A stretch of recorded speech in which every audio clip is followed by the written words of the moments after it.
Pelarian Arya Mataram, kisah yang nyaris terbuang.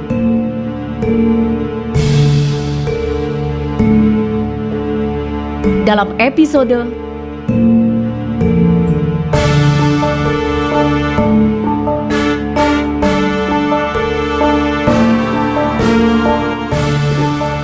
Kampung Perompak.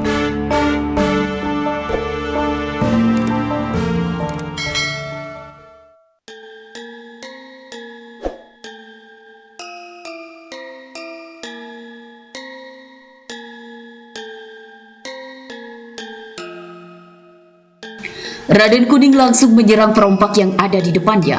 Tanpa kuda-kuda, Raden Kuning menggerakkan kedua lengannya ke depan. Ia memukul dengan jurus jendar ingkang dangu secara serampangan. Akibatnya 4 orang perompak yang berada paling dekat dengannya terkena pukulan. 3 orang terpental ke sungai, 1 orang membentur dinding kapal. Mengerikan sekali, tubuh perompak yang tergeletak di geladak karena membentur dinding kapal tewas. Sekujur tubuhnya memutih, dari beberapa bagian tubuhnya terdapat butiran kristal es. Kepala perompak Li Tantong yang melihat anak buahnya mati mengenaskan, segera memerintahkan anak buahnya untuk melakukan pengepungan. Mereka semua menghunus tombak dan segera menyerang Raden Kuning. Meskipun dikeroyok banyak perompak, prajurit pilih tanding itu malah terkekeh. Sepertinya ia sangat senang sekali saat itu. Ayo, kalian para tikus. Ada rombongan kucing. Mengapa tidak sekalian datang menghadapku? Nanti aku berikan kalian bangkai tikus untuk makan siang. Raden Kuning kembali terbahak. Untuk beberapa saat ia hanya mengelak ke sana sini. Pengeroyoknya semakin bersemangat menghujamkan senjata tajam ke tubuhnya. Tetapi dengan lincah, Raden Kuning menggunakan jurus langkah ajaib. Seluruh serangan lawan dapat dimentahkannya. Li Tantong yang memperhatikan lawannya menghadapi keroyokan jerih, nampak sekali jika pria berkulit kuning itu sedang mempermainkan anak buahnya. Jika ia mau, pasti dengan 1 pukulan saja anak buahnya akan kocar kacir. Li Tantong kemudian memberikan isyarat kepada anak buahnya. Dengan cekatan perompak itu memanggil rekannya. Dengan suitan nyaring, seluruh pengeroyok Raden Kuning melompat mundur ke belakang. Hei, kalian jangan meninggalkan aku. Ayo kita main lagi. Sekarang aku yang akan mengebuk kalian. Wajah Raden Kuning terlihat merajuk. Ia bahkan menghentakkan kakinya ke lantai kapal persis seperti anak kecil. Orang kurang waras, ayo kalau engkau ingin bermain, tangkaplah aku. Aku di sini. Wah! Si mata sipit kepala pelontos melambaikan tangannya.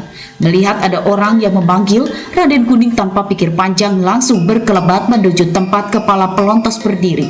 Namun ternyata panggilan itu adalah jebakan. Belum sempat Raden Kuning menangkap lawannya, tiba-tiba ada sebuah jaring besi yang jatuh dari tiang layar tepat mengenai tubuh Raden Kuning. Setelah mengenai sasaran, perangkap jaring besi itu langsung ditarik ke atas. Tubuh Raden Kuning saat itu langsung ikut terbawa jaring dan tubuhnya bergelantungan di lilit jaring besi. Aku suka dengan permainan ini. Tapi dengan begini, aku tidak bisa bergerak ya. Woi, botak! Cepat turunkan aku! Tawa Raden Kuning pecah. Saking senangnya, ia bahkan sampai terpingkal-pingkal. Biar saja engkau di atas sana. Jika kau turun, nanti kepalaku kau jitak. Kepala pelontos ikut terkekeh. Li Tantong yang memperhatikan dari kejauhan akhirnya mahfum jika orang berkulit kuning itu tidak waras. Tetapi kepandaiannya yang tinggi sangat berbahaya sekali jika dibiarkan bebas. Dengan gerakan tangannya, ia kemudian memerintahkan anak buahnya untuk melepas senjata jarum beracun. Belum sempat jarum beracun dilepaskan, tiba-tiba jaring besi yang tergantung di atas hancur berantakan. Dengan lompatan salto, tubuh Raden Kuning mendarat di atas kapal. Senyumnya yang ganjil membuat wajahnya yang tampan berubah menjadi seram. Hayo, siapa lagi kalian yang mau main denganku? Awas ya, kalau kalian main curang. Raden Kuning jejingkrakan menirukan gaya monyet. Kepala Pelontos dan si Ceking Acen dan Cucun langsung menirukan gaya menari monyet. Mereka bertiga berloncatan di atas kapal sambil tertawa-tawa riang. Suasana menakutkan tiba-tiba berubah hiruk pikuk. Li Tantong kemudian memerintahkan anak buahnya yang lain untuk menirukan gaya tari monyet. Dalam pandangannya, anak muda yang awalnya akan dijadikan sandera itu tidak lagi berbahaya. Hei monyet kuning, sudah lama engkau tidak waras seperti ini ya? Pasti engkau tidak punya nama. Bagusnya memang aku memanggilmu monyet kuning saja. Pria berkepala pelontos bernama Cuncun itu menghardik sambil memamerkan giginya yang ompong. Bagus itu. Itu memang namaku, monyet kuning. Kalau engkau, namamu monyet botak. Dan dia, monyet ceking. Lengkap sudah kita jadi sahabat 3 monyet. Awas kalian jika berani mengganggu 2 monyet sahabatku ini. Kalian akan kupukul mampus. Tiba-tiba Raden Kuning berkacak pinggang. Suaranya keras, pertanda ia tidak main-main. Mereka sudah pasti tidak berani dengan engkau, monyet kuning. Biarlah engkau kami angkat menjadi raja kami, Raja Monyet Kuning, perompak dari Sungai Musi. Hahaha. Bagus sekali namamu. Asen kali ini yang bicara. Bagus sekali engkau memberi gelar kepadaku. Kalau begitu cepat kalian rakyatku, ambil pisang, berikan kepada monyet ceking ini. Seketika kapal perompak yang tadinya hening itu riuh rendah dengan tawa. Li Tantong memberikan instruksi agar kapal masuk ke aliran sungai kecil di Muara Sungsang.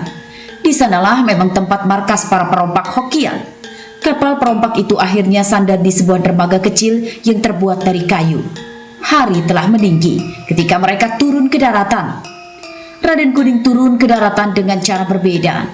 Tubuhnya melesat ke atas dan seperti gasing ia meluncur ke daratan. Gerakan yang baru dimainkan olehnya itu adalah dasar jurus ke-7 Lesung Sing Purun Damel. Tanpa kesulitan Raden Kuning dapat memainkan jurus sakti itu. Ia bahkan mampu menghilangkan efek mematikan ketika jurus tersebut dimainkan. Di tangannya yang sekarang, jurus-jurus Sangkan Paradik Dumadi bisa dimainkan tanpa didasari tenaga membunuh. Li Tantong penasaran dengan kondisi kejiwaan Raden Kuning. Terlebih menurut cerita Asen dan Cuncun, pria gagah itu sebelumnya dalam keadaan waras. Ia kemudian mengatur siasat agar kedua anak buahnya yang sekarang berteman dengan Raden Kuning agar bisa membujuk pria sakti itu agar bisa didekati dan diperiksa. Wahai Raja Monyet Kuning, sebelum masuk ke perkampungan monyet, engkau harus diperiksa dulu oleh tabib. Rakyat monyet harus yakin bahwa engkau memang pantas menjadi Raja Monyet di sini. Ayo, cepat engkau serahkan tangan kananmu agar diperiksa oleh tabib Li. Pintar sekali Cuncun mengakali Raden Kuning yang sekarang tidak waras itu. Tanpa bertanya lagi, Raden Kuning melonjorkan tangannya ke arah Li Tantong. Melihat pria sakti tapi kurang waras itu pasrah, Li Tantong segera memeriksa nadinya. Bukan main terkejutnya ia ketika memeriksa denyut nadi Raden Kuning tak seperti orang kebanyakan. Tetapi denyut nadinya tak beraturan. Lebih kaget lagi ia ketika mengerahkan tenaga dalam untuk mengukur besarnya tenaga dalam Raden Kuning. Tiba-tiba dari dalam tubuh prajurit pilih tanding itu muncul tenaga liar yang dingin seperti es. Akibatnya tangan Li Tantong menempel di pergelangan tangan Raden Kuning dan tak mau dilepaskan. Itu adalah tenaga parasit yang berasal dari tenaga Kiranam anggota Sekte Akhori yang pernah diserap oleh tenaga semesta dalam tubuh Raden Kuning beberapa waktu lalu. Semakin kuat Li Tantong berupaya untuk melepaskan dirinya dari tenaga dingin yang keluar dari tubuh Raden Kuning, semakin besar pula energi yang menghisap tenaganya. Li Tantong keringat dingin. Dalam benaknya terbayang tubuh anak buahnya yang mati terkena pukulan es dari Raden Kuning. Melihat kejadian itu, Asen segera menarik tangan Raden Kuning. Tetapi tindakannya itu justru membuat dirinya ikut terseret tenaga es Raden Kuning. Wahai Raja Monyet Kuning, cepat lepaskan tabib Li dan monyet ceking dari tubuhmu ini. Engkau apakan mereka? Nanti jika mereka mati, engkaulah yang akan justru kehilangan 2 orang rakyatmu. Cuncun yang melihat kejanggalan itu langsung menyembah Raden Kuning. Melihat si kepala pelontos Cuncun menyembahnya, Raden Kuning terlihat gelagapan. Ia sendiri sepertinya tidak paham apa yang sedang terjadi. Li Tantong dan Asen masih menempel di tubuhnya. Tenaga dalam mereka tersedot ke dalam tubuhnya. Di saat genting tersebut, berkelebat sebuah bayangan dan langsung menotok belakang leher Raden Kuning. Seketika tenaga liar dari tubuhnya buyar. 2 orang yang sebelumnya menempel di tubuh Raden Kuning terpental. Meskipun wajah kedua perompak itu pias, namun nyawa mereka tertolong. Aih, siapakah gerangan engkau anak muda? Mengapa dalam usiamu yang sangat muda ini, tenaga dalammu jahat sekali? Orang yang baru datang itu langsung bergumam sendiri. Tubuh orang itu telah bungkuk, rambutnya pun telah memutih semua. Jenggotnya teruntai panjang menutupi dagu. Kedatangan orang itu, 3 perompak Hokian langsung menjurah hormat. Kiranya Tabib Yu yang menyelamatkan nyawa kami. Terimalah hormat dari anak muridmu ini. Li Tantong segera menghampiri orang yang disebutnya sebagai Tabib Yu. 3 orang perompak itu mencium tangan yang sudah sepuh tersebut.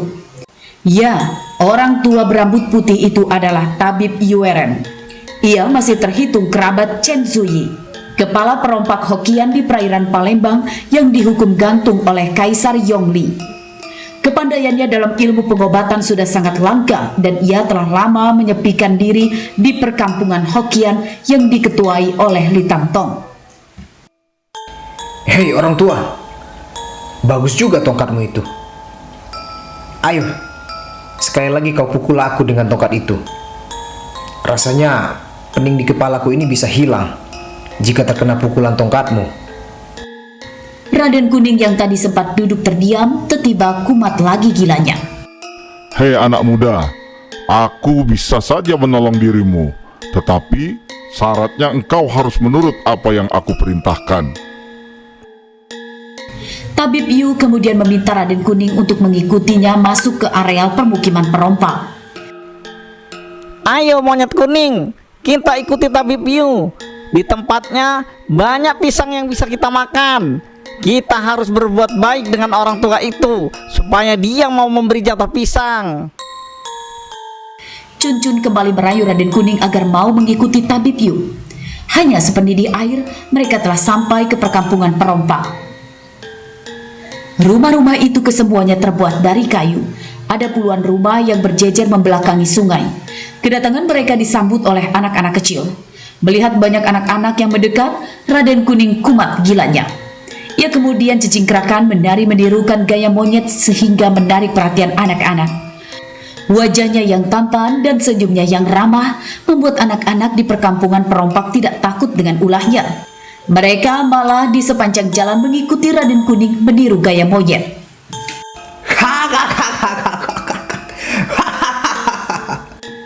Raden Kuning terbahak, air liurnya bahkan ikut menyembur berbarengan dengan tawanya. Rumah tempat Tabib Yu adalah rumah kayu paling besar di kampung itu. Rumah Li Tantong berada di sebelah rumahnya, juga memiliki ukuran besar. Rombongan itu langsung menuju rumah Tabib Yu karena ingin melihat apa yang akan dilakukannya terhadap Raden Kuning. Li Tantong segera memerintahkan anak buahnya untuk mengambil pisang dari rumah warga untuk dihidangkan di rumah Tabib Yu. Ia khawatir jika Raden Kuning tidak melihat pisang, maka prajurit kurang waras itu kembali mengamuk. Tabib Yu mengajak tamu-tamunya untuk naik ke rumah kayunya. Mereka langsung masuk. Di dalam terdapat tikar dari anyaman bambu yang dibentangkan untuk tempat duduk para tamu yang datang. Sesuai dengan kebiasaan di sana, setiap tamu yang datang diterima di dalam rumah dan dipersilahkan duduk di atas tikar. Raden Kuning ikut duduk bersila ketika dilihatnya Cuncun dan Asen telah lebih dulu duduk. Tabib Yu sempat memperhatikan bahwa orang muda aneh itu selalu mengikuti apa yang diperbuat Cuncun dan Asen. Ia lalu meminta keduanya untuk menyuruh Raden Kuning agar mau duduk membelakanginya. Ayo, cepat monyet kuning. Engkau duduklah dengan membelakangi Tabib Yu. Ia akan memeriksa tubuhmu apakah bisa diberi makan pisang atau tidak. Asen terkekeh pelan. Benar saja, Raden Kuning sontak mengikuti perintah itu. Dengan perlahan, Tabib Yu menotok 2 titik di pundak dan di kepala bagian belakang. Tabib Yu tak mau gegabah. Ia menggunakan kayu semacam sumpit untuk membantunya menotok syaraf Raden Kuning.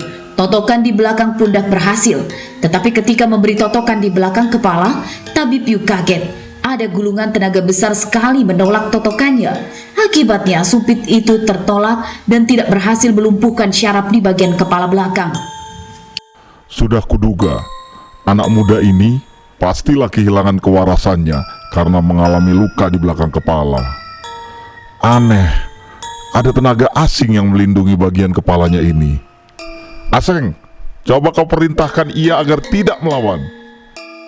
Tabib Yu bicara sambil mengambil kotak pengobatan yang berisi jarum tak jauh dari tempat mereka bersila. Ada 3 buah jarum yang dikeluarkan dari dalam kotaknya. Jarum itu berukuran kecil dan menjadi salah satu pendukung ilmu pengobatan Tabib Yu. Dengan sekali totok, jarum kecil itu menusuk ke bagian kepala Raden Kuning. Akibat tusukan jarum, Raden Kuning kelojotan. Raden Kuning pingsan seketika. Dengan cekatan, Tabib Yu memeriksa bagian belakang kepala prajurit Jipang itu. Dirasakannya melalui jarum yang menusuk bagian belakang tubuh pasien itu mengalir tenaga liar. Tenaga itu seolah melindungi luka di bagian kepalanya, sehingga Tabib Yu kesulitan untuk mengobatinya. Ya, menurut perkiraan Tabib Yu, pemuda itu telah mengalami pendarahan di bagian otak. Jika darahnya tidak bisa dihancurkan, maka seumur hidup ia akan seperti sekarang ini, gila. Ah, kasihan sekali anak muda ini. Aku yakin jika anak ini sebelumnya adalah orang yang berkepandaian tinggi. Tetapi di dalam tubuhnya sekarang ada tenaga parasit yang membuatnya gila. Untuk menghancurkan darah yang menggumpal di otaknya, anak muda ini harus minum ramuanku setiap pagi, siang, sore, dan malam. Asen dan Cuncun, kalian berdua mendapat tugas untuk merayunya agar mau minum obat setiap hari. Tabib Yu memberikan perintah kepada 2 orang perompak yang memiliki tingkat kepandaian paling rendah itu. Kami berdua siap melaksanakan tugas, Tabib Yu. Cuncun dan Asen menjawab kompak. Tabib Yu kemudian melepas 3 jarum yang menotok di pundak dan bagian belakang kepala Raden Kuning. Di saat bersamaan, buah pisang berwarna kuning segera dibawa oleh anak buah Li Tangtong. Raden Kuning yang baru tersadar segera mengambil pisang tersebut dan membagikannya kepada 2 temannya, lelaki mata sipit bertubuh ceking dan berkepala pelontos.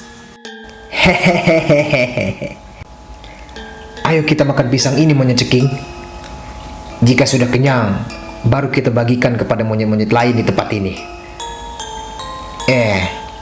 Kita sekarang ini ada di manakah? Raden Kuning berkata-kata dengan mulut dipenuhi buah pisang. Suaranya terdengar berat, tetapi masih bisa dimengerti oleh mereka yang hadir di situ. Setelah kita makan pisang, engkau juga harus minum ramuan ini agar engkau tetap menjadi Raja Monyet Kuning di tempat ini.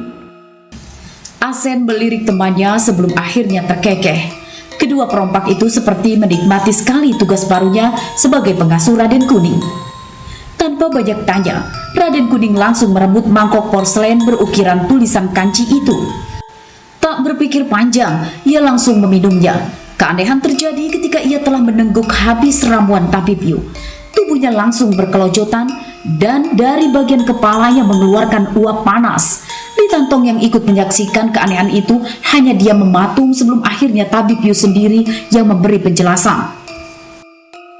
Ramuan obatku ini terlebih dahulu akan membuat tenaga liar yang menjadi parasit di tubuh anak muda ini sedikit demi sedikit hilang. Setelah itu, baru aku akan mengobati pendarahan di otaknya. Cepat atau lambatnya pengobatan ini bergantung kepada dia. Cepat atau lambatnya pengobatan ini bergantung kepada anak muda ini sendiri. Jika tubuhnya dapat dengan baik merespon ramuanku, maka ia bisa diobati dalam waktu singkat.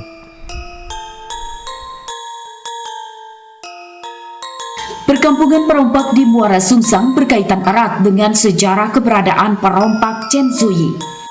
Perantauan Tionghoa dari kanton itu melarikan diri ke Palembang karena tak cocok dengan kebijakan dinasti Ming.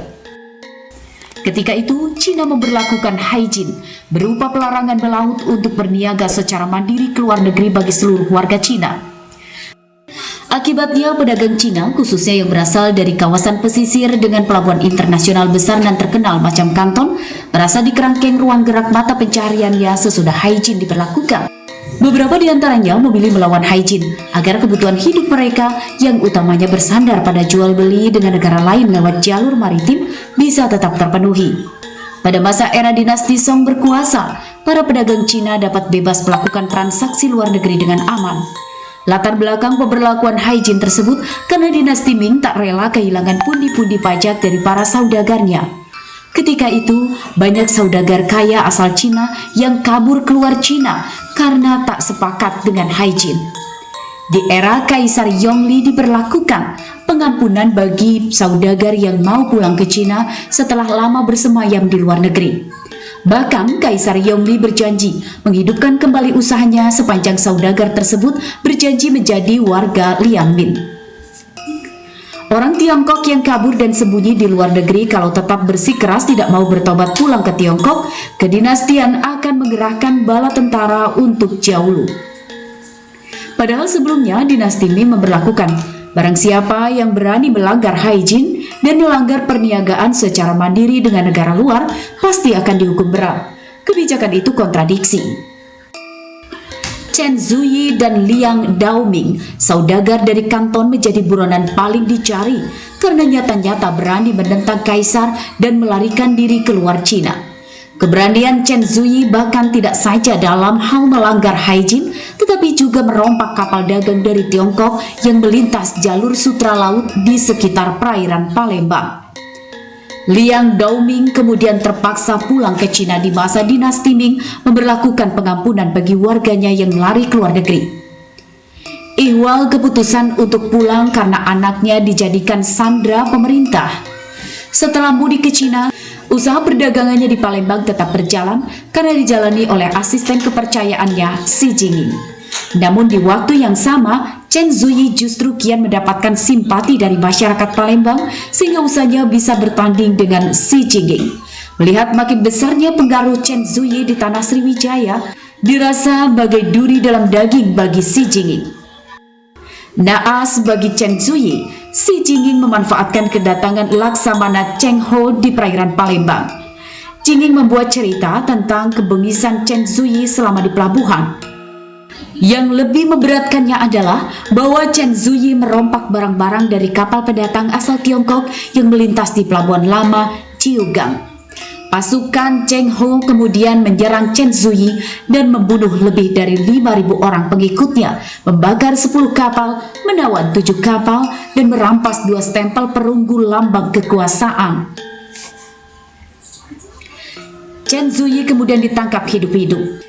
Lantas dibawa pulang ke pusat kekaisaran di Nanking untuk dieksekusi mati dengan dipancung kepalanya di depan halayak umum.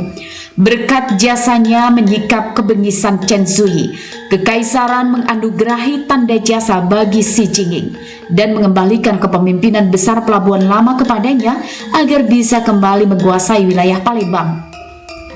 Ihwal perkampungan perompak Hokkien di bawah pimpinan Li Tantong, mereka adalah bekas pengikut saudagar Chen Zuyi. Mereka yang kini terpisah-pisah dalam kelompok kecil memiliki cara sendiri untuk bertahan hidup. Sebelumnya, kelompok Xi Jinping sempat memburu kelompok bekas pengikut Chen Zuyi, namun kelompok Li Tantong selalu bisa meloloskan diri berkat adanya tabib sakti Yuiren. Kepandaian mereka untuk tetap bertahan hidup diwariskan turun-temurun sebagai pedagang dan pelaut. Meskipun memiliki perkampungan di daratan, kelompok Hokkien itu tidak memiliki keterampilan bercocok tanam. Oleh karena itu, dalam perkembangannya, komplotan Li Tantong menjelma sebagai kelompok bajak laut yang mengincar kapal dagang asal Tiongkok. Awalnya tindakan merompak kapal dagang Cina adalah karena didasari balas dendam. Tetapi dalam perkembangannya, kelompok itu akhirnya benar-benar menjadi komplotan bajak laut yang ditakuti. Namun yang menjadi catatan bagi komplotan Li, mereka hanya memprioritaskan merompak harta benda saja. Sedapat mungkin kelompok Li menghindari bentrok yang menyebabkan korban kehilangan nyawa. Sudah menjadi cara mereka dalam setiap beraksi, selalu menculik orang penting dalam kapal dan meminta mereka menyerahkan tebusan. Begitu pula yang dialami oleh Raden Kuning. Prajurit pilih tanding asal Jepang yang tengah hilang kewarasannya itu tak sengaja menjadi korban penculikan komplotan perampok Li. Sekoci kecil yang dikayu dengan dayung itu melesat cepat ke tengah lautan. Di dalamnya ada 3 laki-laki berdiri. Ya, mereka adalah Raden Kuning, Asen, dan Cuncun. Tujuan perjalanan ketiganya adalah menculik orang penting dalam kapal milik saudagar dari Cina yang melintas menuju Selat Malaka. Jika tak salah buruan, mereka kali ini adalah saudagar pedagang sutra asal Tiongkok yang hendak mengirim dagangannya ke Asia Tenggah. Kapal besar itu dijaga oleh banyak prajurit Tiongkok. Untuk alasan keamanan, memang kapal Cina selalu dikawal pasukan pemerintah. Namun hal itu bukan halangan bagi Raden Kuning. Di malam yang gelap pekat itu, pria berkepandaian tinggi tersebut dengan mudah mampu menyelinap ke dalam kapal bersama dengan sahabatnya Asen. Mereka lalu menangkap seorang pria parubaya yang berpakaian mewah dan berpenampilan mentereng. Dengan sekali totok, orang itu langsung tak berdaya. Raden Kuning menggendong tubuh sandranya dan segera mengendap-endap keluar kapal. Ya, Raden Kuning saat ini memiliki tugas baru, yaitu menculik sandra dari kapal milik saudagar yang hendak mereka rompak. Kali ini komplotan Li berhasil mendapat buruan kakap. Kapal besar itu berbendera perusahaan Xi Jinping, musuh bebuyutan leluhur Li Tantong. Saat Asen, Cuncun, Raden Kuning kembali dengan membawa sandra, Li Tantong tertawa senang. Ia sendiri bahkan yang kemudian melepas anak panah berisi pesan tulisan, meminta tebusan ke kapal Tiongkok tersebut. Hahaha, hebat kau Monyet Kuning. Engkau sangat berguna bagi kelompok kita melebihi tebusan 1 peti emas. Kapal mereka kemudian mendapat respon dari kapal buruan. Para gerombolan perompak itu kemudian mendekat. Mereka meminta tebusan 1 peti koin emas. Perompakan tersebut berlangsung damai dan komplotan Li mendapat jarahan besar malam ini. Sandra baru dilepaskan setelah tebusan diberikan dan Raden Kuning sendirilah yang melepas sandra. Hal itu demi pertimbangan keamanan dan keselamatan komplotan.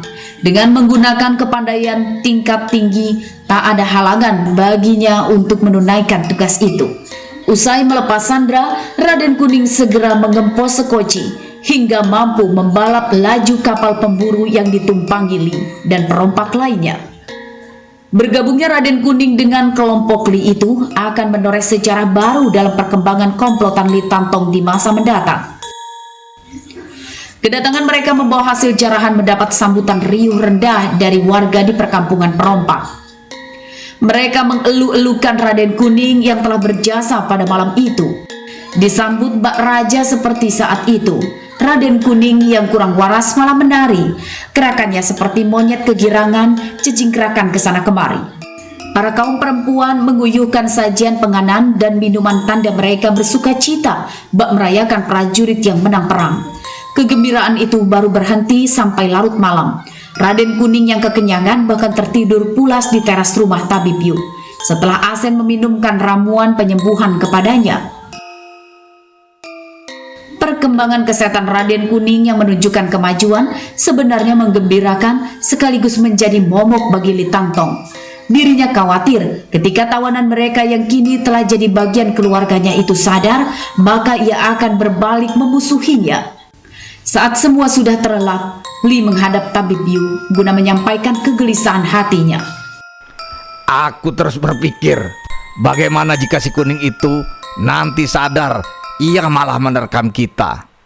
Jangan sampai kita seperti menolong harimau sakit, Tabib Yu. Bagaimana pandanganmu? Ya, aku pun berpikiran sama. Melihat kepandaiannya yang tinggi, aku khawatir dengan usiaku yang telah sepuh ini, aku tak akan mampu mengalahkan dirinya. Menurut pandanganku, kita harus segera mengangkat ia menjadi bagian dari keluarga kita ini. Caranya, dengan mengikat ia menjadi anak menantumu. Kawinkan ia dengan putri sulungmu.